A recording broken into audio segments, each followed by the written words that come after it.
आप सब लोग जानते हैं कि हम पूरे किस तरह से दिल्ली के लोगों के साथ अभी पिछले महीने बहुत बड़ा अन्याय हुआ। दिल्ली के लोगों का बहुत बड़ा अपमान किया गया, उनके जनतांत्रिक हक छीन लिए गए। सुप्रीम कोर्ट ने बहुत क्रांतिकारी फैसला दिया। सुप्रीम कोर्ट ने कहा कि दिल्ली के लोग जो सरकार चुनते हैं उस सरकार को काम करने के लिए सारी शक्तियां प्रदान की जा रही हैं।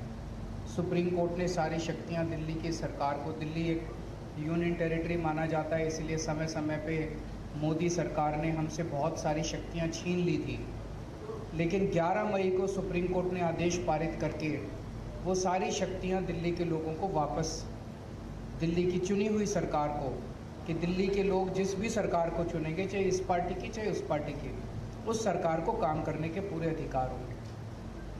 दुर्भाग्यवश 11 मई को ये ऑर्डर आया और 19 मई को, 8 दिन के अंदर 19 मई को रात को 10 बजे, रात के अंधेरे में मोदी सरकार ने अध्यादेश जारी करके सुप्रीम कोर्ट के आदेश को पलट दिया। मोदी सरकार ने कहा कि नहीं, दिल्ली की सरकार को हम काम नहीं करने देंगे, दिल्ली वाले जो मर्जी सरकार चुने उसको हम काम नहीं करने देंगे, उसको, उसके पास काम करने के लिए कोई शक्तियाँ नहीं होंगी। ये तो एक तरह से दिल्ली के लोगों का अपमान है।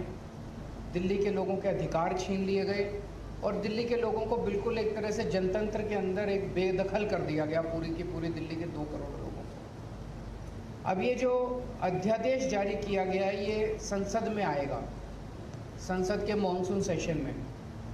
तो बीजेपी की लोकसभा में तो बहुमत है, लेकिन राज्यसभा में बीजेपी के पास बहुमत नहीं है। उनकी 93 सीट्स हैं 238 में से। तो अगर नॉन बीजेपी सारी पार्टियां इकट्ठी हो जाएं तो इस अध्यादेश को हराया जा सकता है, इसको बिल को हराया जा सकता है। ये बात केवल दिल्ली की नहीं है, ये बात इस देश के जनतंत्र की है, फेडरल प्रिंसिपल्स की है। आज ये दिल्ली के लिए ऐसा अध्यादेश लाए हैं, कल ये ऐसा ही अध्यादेश झारखंड के लिए ला सकते हैं, राजस्थान के लिए ला सकते हैं, पंजाब के लिए ला सकते हैं, हरियाणा के लिए ला सकते हैं, तमिलनाडु के लिए ला सकते हैं। किसी भी राज्य के ऊपर कानून पास करके, अध्यादेश पास करके उसके हकों को छीना जा सकता है। ये तो एक तरह से देश की आज़ादी की बात है कि जनता सरकार चुनती है और सरकार के पास जनता के सपने पूरे करने के लिए, उनकी ज़रूरतों को पूरे करने के लिए सारे अधिकार होने चाहिए। ये एक तरह से संविधान के साथ छेड़छाड़ कर रहे हैं, संविधान के बेसिक मूल्यों के साथ छेड़छाड़ कर रहे हैं।